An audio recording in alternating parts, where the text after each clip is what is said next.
All right, let's get going. I'm going to talk about something I did a session on about a year or so ago that got a great reaction. And I might not do it exactly like that one. I might condense it because I didn't go back and look at it. But there's a couple things I wrote up over the weekend because I think it's a lot easier for people to also read something rather than just listen to it and watch me illustrate over stuff. So I wrote, you could call it a white paper, but Dave and I got together and talked a little bit, wrote up a little bit about the puke tool. I wrote up and scripted the punch a guy in the face and baby bird story and kind of tied in how a lot of these patterns have those dynamics that exist. And I think it'll help understand, most importantly, reading a chart. We talk about reading order flow, but how about just reading a chart? What are the basic things that you should pull out of a chart if you could highlight and separate, kind of fragment the chart? And there's a few, and there's terms and phrases that you should know like the back of your hand. For instance, what's a move? What's a retracement? A retracement. And I tell this story when I was on the floor. The first times I really interacted with charts was when I was a member of the CBOT, and on the floor they had terminals, and CQG were the platform that the CBOT had at different terminals around the floor. And you could go up and it had a mouse and you could put a chart up and you could take the cursor and drive it around, and it had crosshairs, and then it had this RET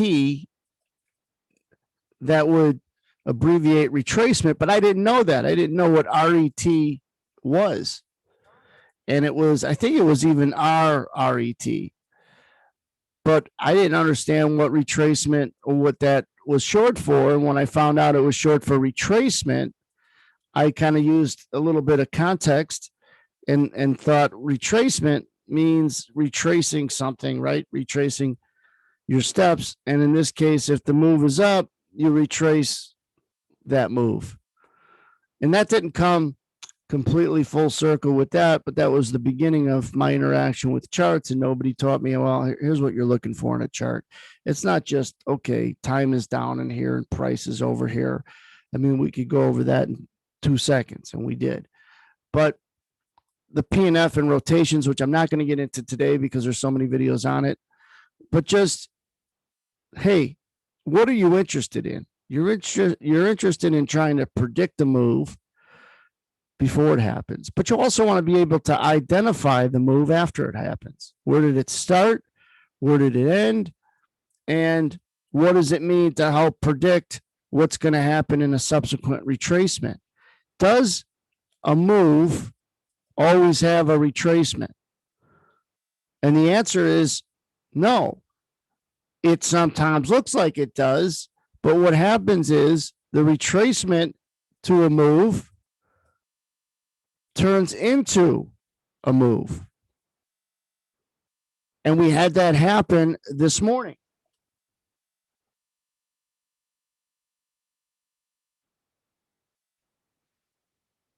So therefore, you have a move that you should be able to identify, and should be the beginning and the ending steps of reading a chart. If the move is from this circle to this circle, the retracement, 100% of the retracement would be here, correct? 50% would be here, 25% would be there, and so on, just to eyeball it. Now, this is where Fibonacci could be used just to understand the health of a move.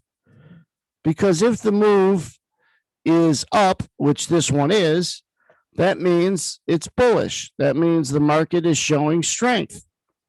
How healthy is that bullishness? How healthy is that strength? Is going to be determined by how much it's respected.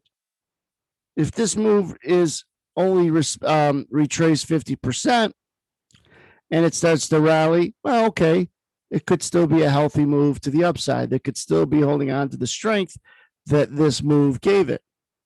When it starts to retrace more than 50%, greater than 50% of the move, then you begin to scratch your head and question the strength that this move had in the first place.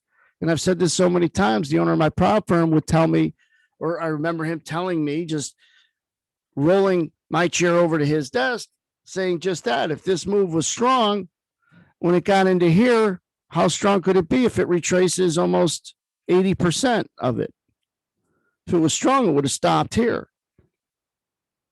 It would have retraced only 20% or maybe 50%. Now it's traced almost all of it. How strong could it be if it's disrespecting most of the move?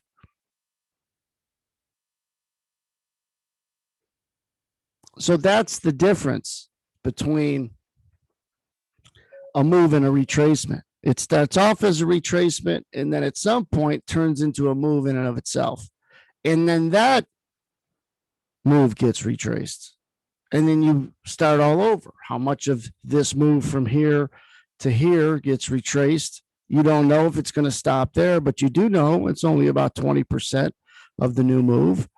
And you begin to think, well, if the direction now is the downside, you're looking for retracements to possibly hop on that move, especially if you're bearish for other reasons.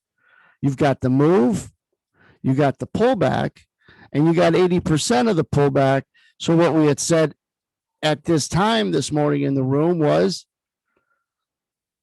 what I just went over just now, but only in real time, and look for these lows to be attacked and for them to go lower. The downside's the right side, or we wouldn't have retraced most of this move.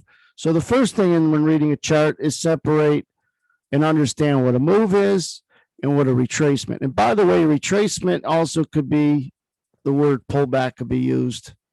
All right. Same thing, different word. And a move could be what? A move could be, it could be a rally and it could be a break, which means up or down. Pretty simple. And then you could have moves that were just from this area to that area. You could see 50% of it's over retrace, and then maybe this becomes the move and it does, and this becomes the retracement and it does. And that's how you begin to fragment and break apart the chart, whether it's candlesticks or bars or hourly rotational stuff with P point figure. And so that's one way you begin to read a chart. And then we talk about congestion boxes, right? Congestion boxes is something that's been important and I've been teaching for a long time, and something for your eyes to focus on when the market's consolidating. Let me draw a better box than that. Consolidating to identify the box. The middle of it has some importance. I don't want to get into all the details of why the middle has some importance, but you begin to see retracements and you begin to pull them out, and the middle are not just arbitrary. The middles usually have some support or resistance qualities to them. And then when they don't, like in here, when they don't stop there, there's more weakness. And you see this market continues to stay weak. Now, something would have spun me around a little bit, and we ended the room when we had a nice climb out of the hole there. And I said that this move up would have to be respected. If not, it's got to chop a while, and it chopped a while before it's going to lead lower.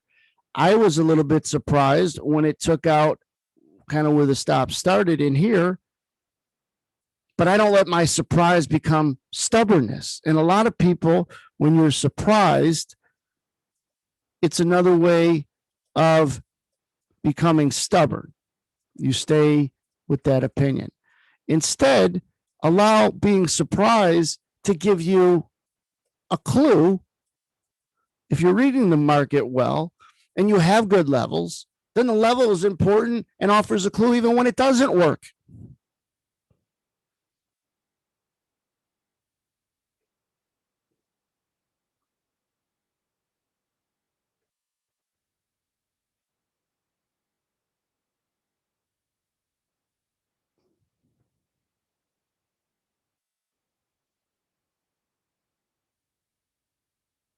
Let me read a question before I continue.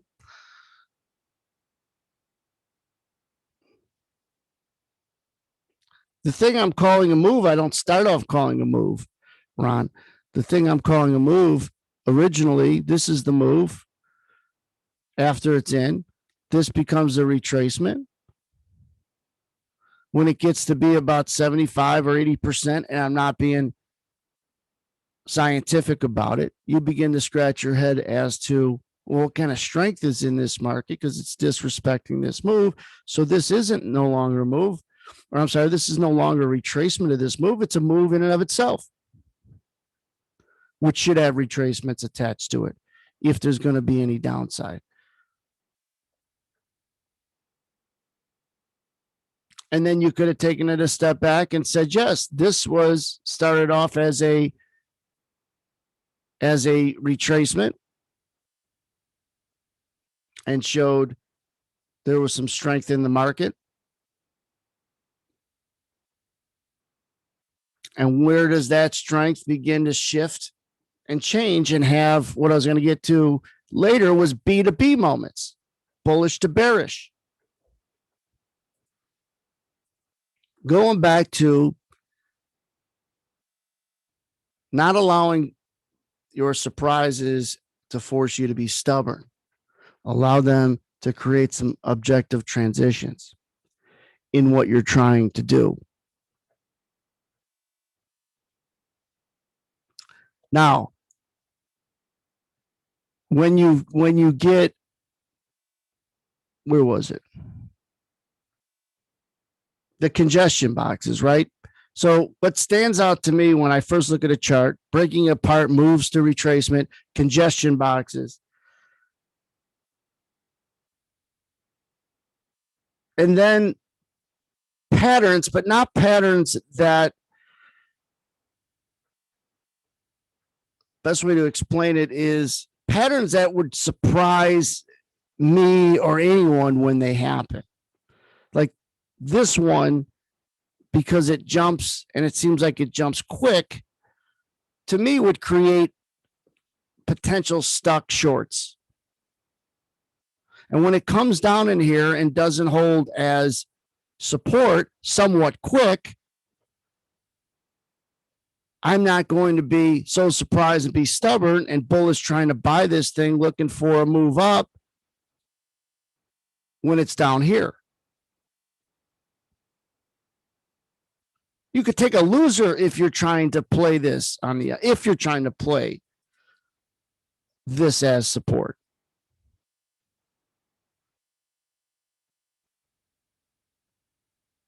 But you know, if it's a good level and it's not working, then you can have that internal clock that allows you to be a better discretionary trader.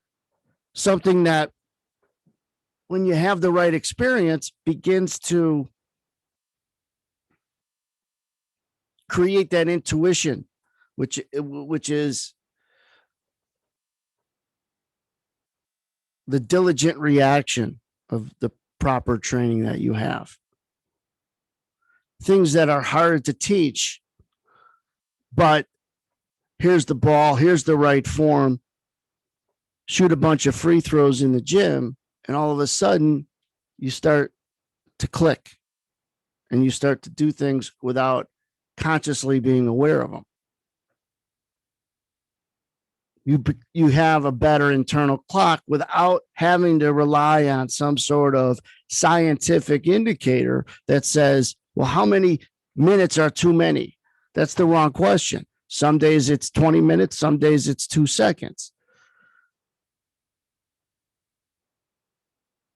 But it goes back to one of the stories that I tell. I'm going to read a couple of them, and then I'm going to post them to the website. And you guys have heard these stories a million times, but I think reading them will help understand that when something should happen and it doesn't, is sometimes a better clue. And if you've seen stuff enough, your internal clock becomes better. And you know when to roll out, throw the ball away, find a receiver, get the hell out of the pocket, which is scratch a trade, take a small winner, take a small loser, and things that become more reactionary to you instead of so scientific, which is what everybody would love. We love the data to be able to give us every A, every B, and every C. How well has the data served us in what's been this whole pandemic?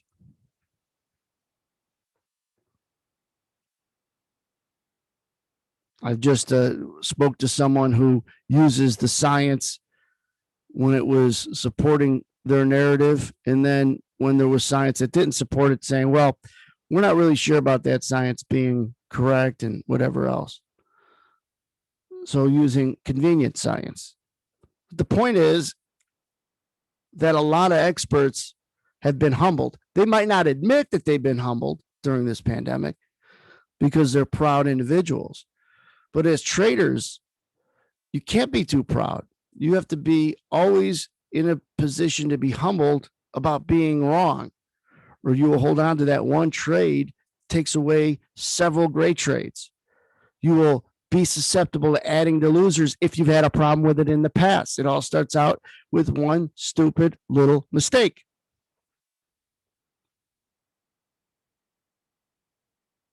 And so now if you just compared the last move to the last retracement, this very well could be a new move. Supposed to retrace this move from here to here, and it's retraced almost 100% of it, which means there should be some strength at or above 24 to continue some upside. Does that mean you play it from the long side for the next 100 hours? No, but now you've got some real-time levels that are important that weren't important 40 minutes ago, an hour ago. An idea of, if you're bullish and maybe bullish for another reason, where you would want, and if you got qualifiers, what you'd want to hold based on the whole concept of, if a move is strong, why is most of it being retraced?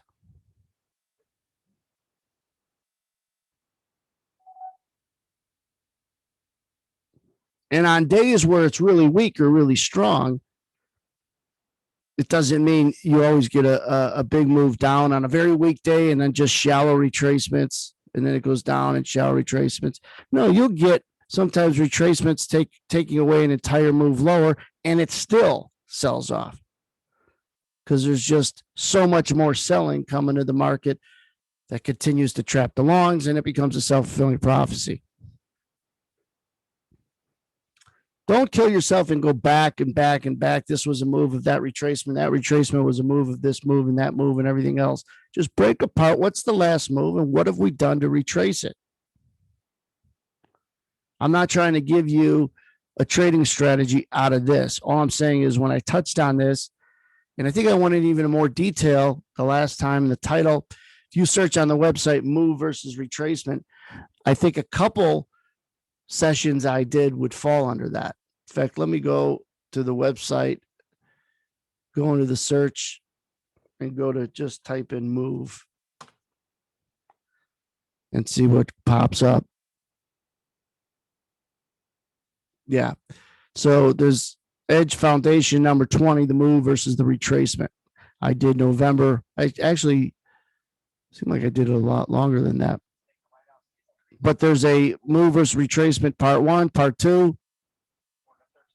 Go back and watch those if this is semi-interesting to you. Now, the other things in B2B, we're just talking about charts and reading a chart, simple things. The move, the retracement, some congestion boxes, things that you pull out and see right away where the market got fast. The edge zones do that for you, but also you can look at a footprint and see where the volume is light. Means price skipped up. That shows you a pattern where the stop started. When I say where the stop started, it's essentially where did the tempo pick up? If the market rallied and in here the tempo picked up, it's often also referred to as thin spots, which is another term or phrase you could pull out, see where the thin spots are. Not LVNs on a profile, because it's over too long of a period of time mostly, But thin spots on a footprint, if you don't have edge zones or don't have some of the features on the puke tool, where are the thin spots? Because those are going to be really great real-time support or resistance. Does it hold? Does it allow you a B to B moment to change your mind from bullish to bearish? Where the stop started. You can look at searching that on the website. We know about the head fake. Generally, a head fake out of a box, when it gets through the midpoint, it's gone. You know the dynamic around that. Where do you see that in real time? Where do you see that afterwards? The long up down bars, transitional bars. It all goes back to what? One of two things, where people are getting in or people getting out. Someone emailed me that the head fakes work really well in silver. Silver's a less liquid market, $25 a tick. It's an expensive tick. But he mentioned how well the head fake pattern works in that market.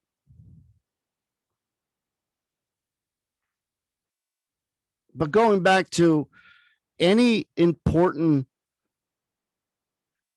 advantage that you're always chasing, always needs to have one or both of these things attached to it, where people are getting in or out of their positions.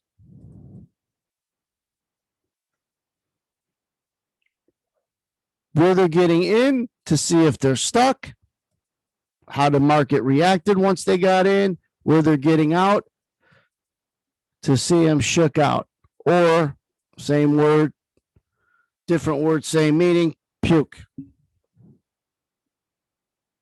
If you go back and you think about all the videos and all the sessions and all the concepts and techniques we talk about, they all come back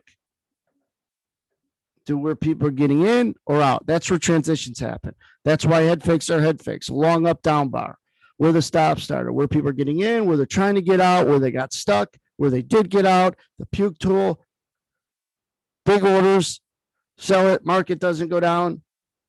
All those things are based on in and out, which I started calling it this more and more often the last few months.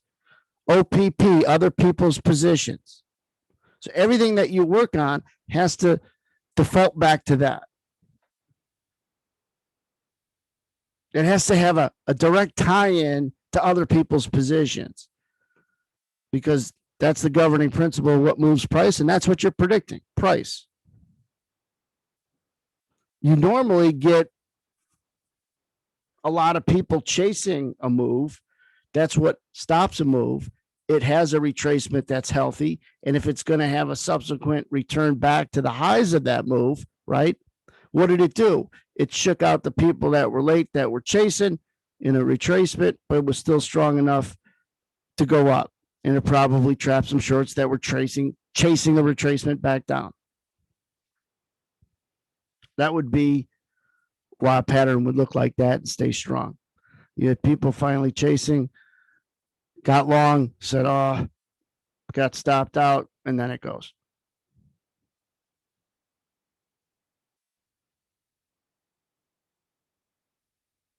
Every one of these turns, boxes, imbalances, trying to find equilibrium, catch the market off guard, goes back to other people's positions. Don't get away from that. Next week, we're going to talk about, get back into the puke tool and talk about more specifics around it. We covered a nice hour last week. I do want to read just the baby bird story. I'm going to read it. And then you guys, because every time I've done it, it was just kind of off the cuff. But I wrote it out because I want to do a short video of it with some animation so it really sticks for people. Because any support or resistance level that's common among everybody in this room and everybody that's ever traded, everybody has some sort of support resistance. They have different ways to come up with support resistance, but everybody uses them.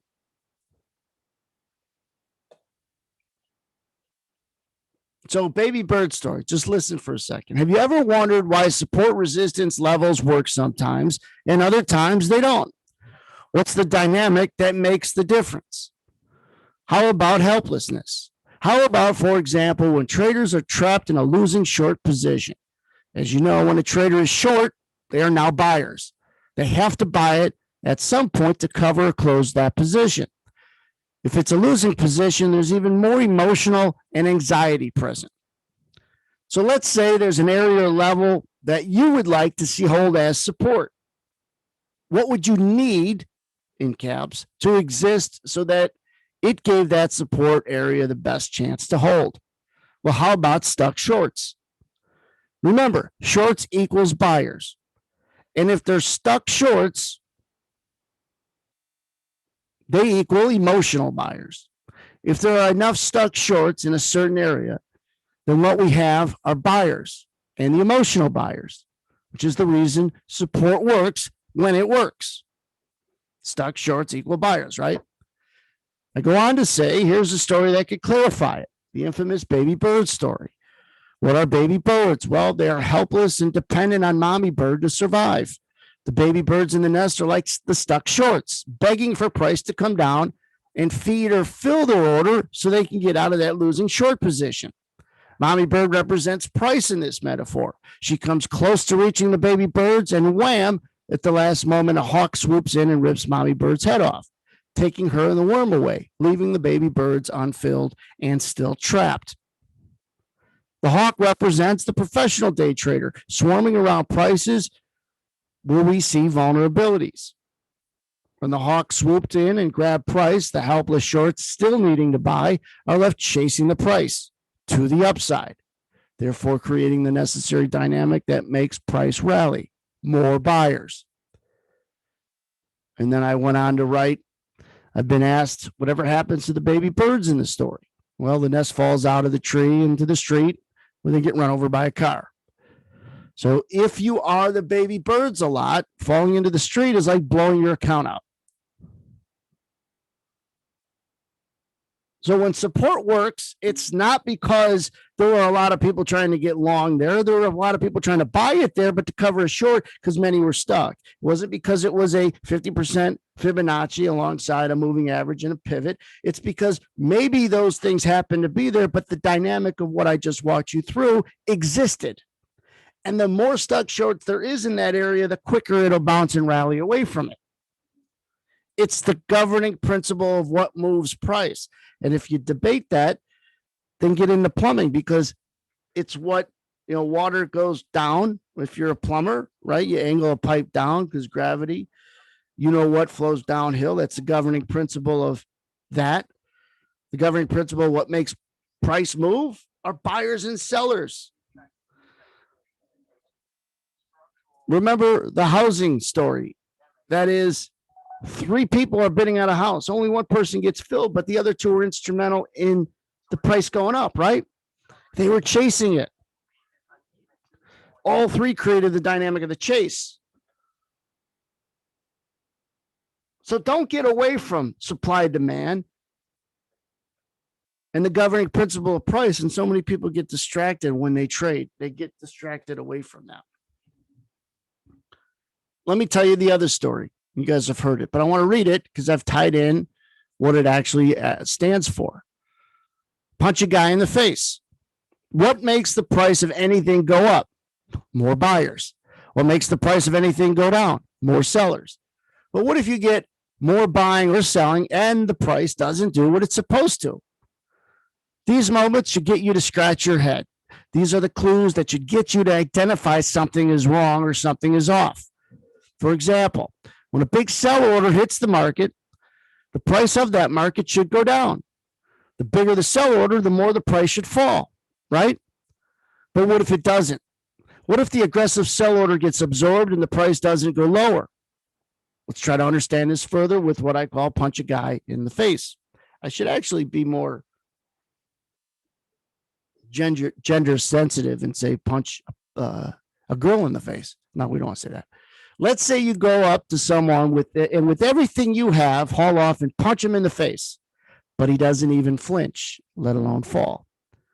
I don't know about you, but I'm running the other way when this happens. When I was younger, I might have stuck around and got my ass kicked, but I'm older now and more mature. Today, I recognize something that should happen, didn't.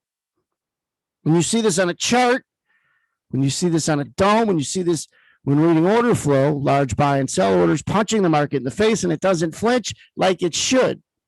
Oftentimes, it's the most popular or the most important clue reading order flow has to offer. When an order should get the price to go one way, but it doesn't. This dynamic creates the probability that price will be going the other way. So to summarize, with an example, a large seller comes in and we don't go lower. It can conclude that shorts are stuck and very well could be the qualifying moment to time a long entry on of your own.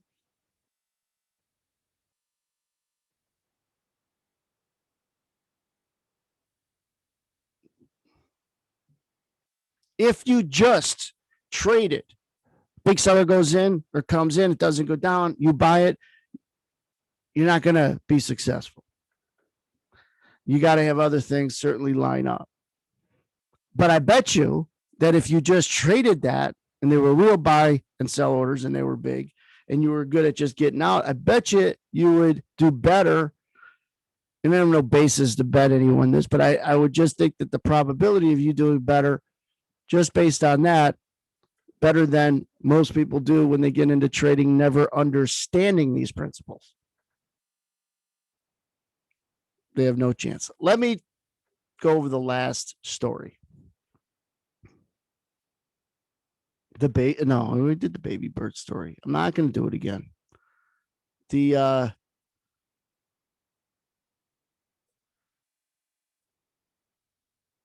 boat.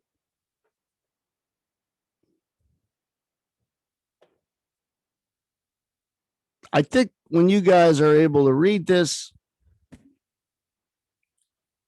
I mean, you guys have heard it a million times. So the boat, how does a market shake out weaker hands? What does that even mean? Let's explore a market's price discovery process. Why it must shake out weak hands is a proper function to find equilibrium and value. For example's sake, let's walk through the buy side or long side of the market. When traders buy and open a long position, they're going to have to eventually sell. That's simply a fact. At any given time, there will become moments of too many longs. And too many longs mean there are too many sellers coming to the market. In this case, it's hard for a market's price to rally. Why? Because too many longs equaling too many sellers. And we all could agree that too many sellers, no matter what the product, will make that product's price difficult to go up. If a bunch of for sale signs, and I didn't write this, but if a bunch of for sale signs appeared in your subdivision,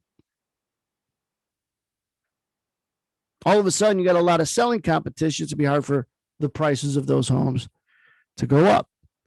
So let's try to understand this a better way with the boat story.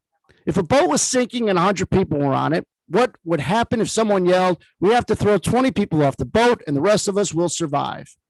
Well, I could tell you that in the emotion of it all, they will probably overdo it and throw 30 people off. When someone yells, "Okay, that's enough, the boat will do what it's supposed to do and float again. The weaker hands or dead weight were thrown off, and the stronger hands survived.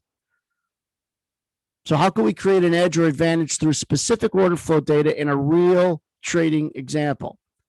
That's the puke tool. For instance, sell stop order types are mostly used by traders to exit a long position. And for the most part, those positions are losers. You guys use it. We use it. When you use a sell stop, why are you using that order type? To exit a position, right? It's a long position and generally for a loser. So when the sell stop order gets elected, it means that trader exits or pukes that long trade. Also, it does something else very important. It will cause them to cancel their sell limit order above the market. Some of you guys might have that automatically done, right? No CO, order cancels order. You get stopped out of your long and your sell limit above gets canceled. How many people have that automatically cancel? Say yes in the chat. And there's nothing wrong with doing that, by the way. So don't feel bad by saying yes. There's nothing wrong at all doing that. But the fact that you do it, or you know that you can do it, you understand when you exit along, you're no longer selling above. You just got shook out. Might not be a bad thing, but you got shook out. And when that happens and the market pops right away, guess what you were? You were on the boat and you were maybe the 29th guy that got thrown off.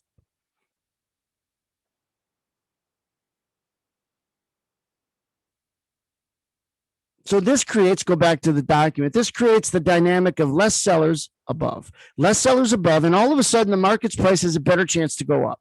The weaker hands were thrown off the boat, and the stronger hands, the longs, the remaining longs, will remain along for the ride. Just like the boat has a better chance of floating.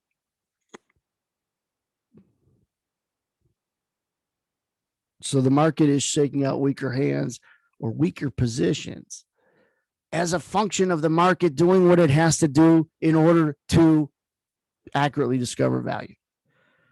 I know a lot of times we feel and we take it personal. You get stopped out and then it rallies. You get stopped out and then it rallies. But if you look at it, well, I was just long with too many other people. And therefore the market couldn't rally until enough of the people got stopped out or puked their trade. And that's why the puke tool works really well at timing better long or short locations. We'll stick on the long side because it gives us a probability that sell stops were just elected. And if you know when sell stops are elected and there's enough of them, we know sell stops equal people getting out of a long position, less longs equal less sellers above. And trust me when I tell you this, some of you guys that are from the floor, you know this, and you take this for granted because I know I always did. But the notion that most people understand what I just walked through would be a joke. Most people are so far from this, it's not even funny. They can't get to why a sell stop order is used and then connect the dots right through. Well, if I use a sell stop to get out of a long position, maybe a lot of other people do. And that makes sense. Once I get stopped out of a long trade, the sell limit orders above cancel. It would just make the path to go up a little clearer.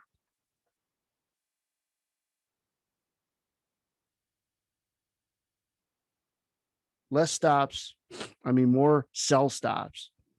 And by the way, in the puke tool, do you know what a sell stop turns into once it's elected? It turns into a sell market order. Okay. Sometimes it's a sell market limit. Sometimes it's a sell market, just get me out. Sometimes it slips, whatever. Slips means what? It means you had a sell stop at 29 even and you got filled at 28.75 because there weren't enough bids there to facilitate all the selling and you missed it. But it still turned into a market order and it went down to the next level. A lot of people don't even know that functionality and dynamic of what and where one would get filled.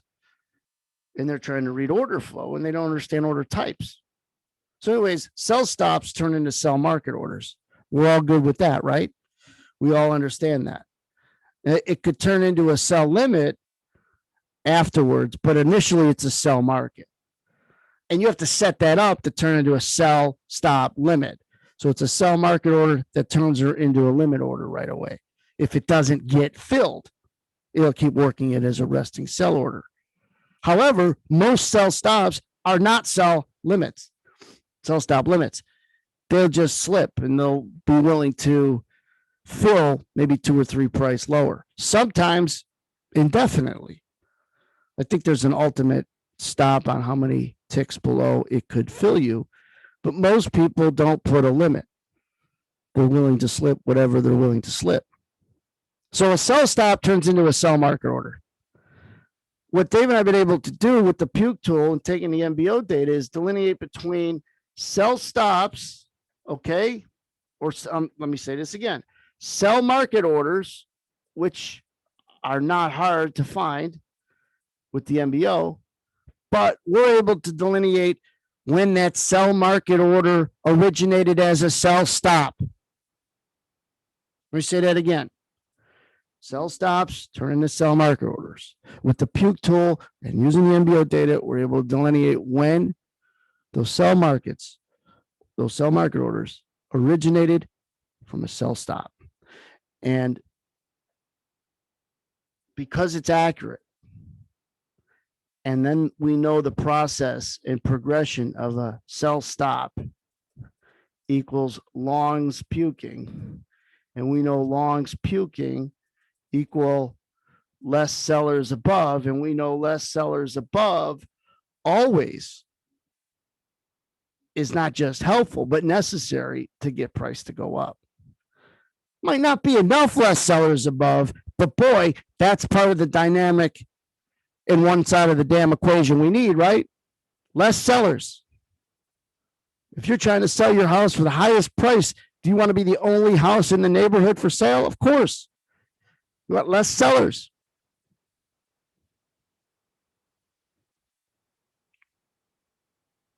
So I hope this session helped. I had to kind of organize it last minute. Dave's going through those rollout blackouts in Texas. They're having some rough weather. Some people, fortunately not him, have to seek shelter because their homes aren't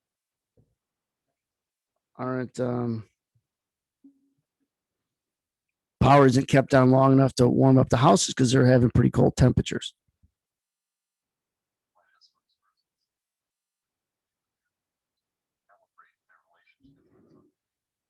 So, any questions?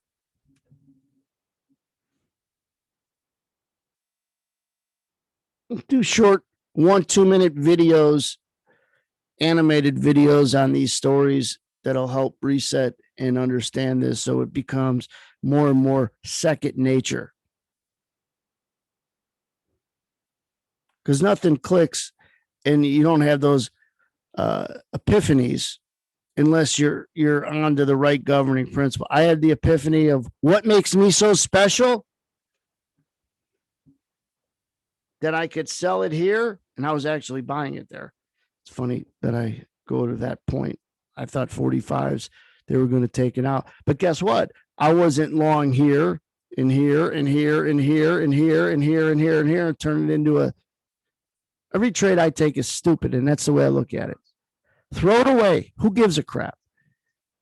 Don't embrace your trades like they mean anything. They're one-night stands. So don't text the person back. Don't call them back. That's it. They shouldn't even have your number. If you were to tell me, Anthony had a one-night stand and she keeps calling me or he keeps calling me, that's your fault. You shouldn't even have your number. But anyhow, the epiphany I had is if I was looking to get short and fade it, what makes me so special that I could sell it at 44 and people are going to sell it at 43 and 42 and 41 so I could buy it at 34? What makes me so special that people would come in after me and sell it at a lower price, which is a worse price? Lower price, a worse price to sell anything. What makes me or you so special? The epiphany was it probably went up and got more people long. That's why it went up. More people chasing. When they finally got enough people long, those longs had to sell it. And that's what started the beginning of at least a retracement. A move up has to have buyers chasing it, or the damn thing wouldn't move up. How do you know buyers are chasing it? Because the effing thing went up.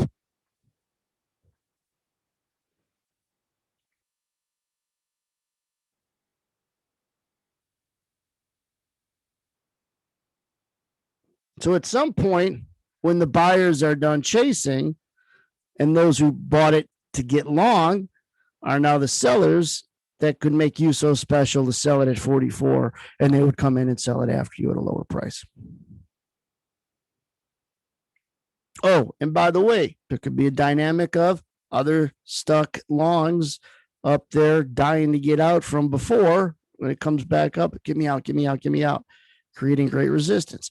Oh, by the way, there could be also the longs who are done. I mean, chasing it got long and turned into sellers. And then there could also be the shorts that were buying, because there's two buyers, those who want to open up a long and those who want to cover a short, correct? Well, the shorts that bought it, they're no longer trying to buy it. So the chase is on with more buyers. There's buyers that are always buying to do what? They're either buying to get long or they're buying to cover a short. See a short, cover a short. Well, if they buy it and get long, they're a seller and they could be trapped and help push it lower. If they bought it to cover a short, they're no longer trying to buy it below, are they? Less shorts equal less buyers. Less buyers, especially below, make it easier to go down. Again, I hope this session helped fill in some blanks. It's kind of a retracement, if you will, no pun intended, on a past session. Kind of retraced some of a popular video. Although I think I did the video. Watch it again. If you kind of like this session, watch the one I did 6 months ago, because I feel like I did it better then. So remember the analogies and the metaphors, the one night stands. It'll be easier to get out of trades and not relive them and just the what ifs. I used to have a history teacher, and I'll leave you with this. And he started, I remember junior year history, about the what ifs of history. He said the what ifs of history was a cliche that he started the year off saying, the what if this didn't happen, the what if that didn't happen, and all the things that had to happen to make this possible and make this person do that. The what ifs of history. And if you try to beat yourself up on the what if you would have held on longer, the what if I would have got out, who cares? Move on, get consistent, and build on. You're better off being consistently bad than inconsistently good, because the consistency part of the skill set you could build on. The inconsistency and the inconsistent good will just make you frustrated and set you up for a big blowout.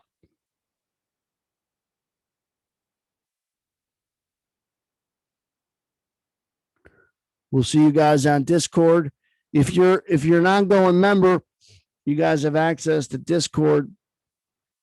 So join, light that name up, even if you're not posting. Still come and light that name up. I put in announcements and different things, like some of the highlight videos that I do from the room go into Discord, so you could easily watch it out of there. But it's a nice home base for everybody that is in the group. So for all those guys, I'll see you there, the trading room tomorrow, or next week at our next session, which Dave should be around for more picking apart the puke tool. Stay healthy, guys.